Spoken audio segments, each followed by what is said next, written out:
Surely. What was the strangest thing about living in the White House, and what was the neatest thing?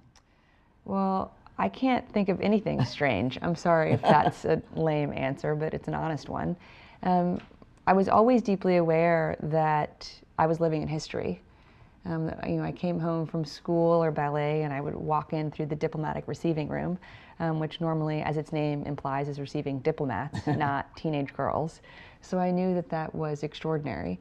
But I also had dinner with my parents every night when they were in town, which thankfully was most of the time. And we ate around the kitchen table.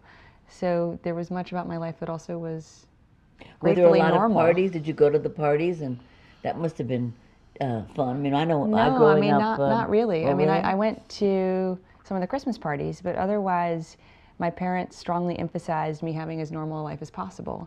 And I think that was really good for me. So I went to school, I went to ballet, I came home, I did my homework. And you didn't go to any state dinners? I think I went to 2. Oh, really? What were they? Do you remember? I think I went to Morocco. I know I went to Morocco, and I can't remember the other one. When I was growing up, my father, who was a comedian, always had a lot of comedians at the house. And when they'd all come to dinner with their wives, the wives would go in the other room to talk about what they wanted to talk about, and the men would go in the other room with their cigars and And where would coffee, you go? And I'd go with the men and sit on the floor and listen to the stories, listen to the jokes.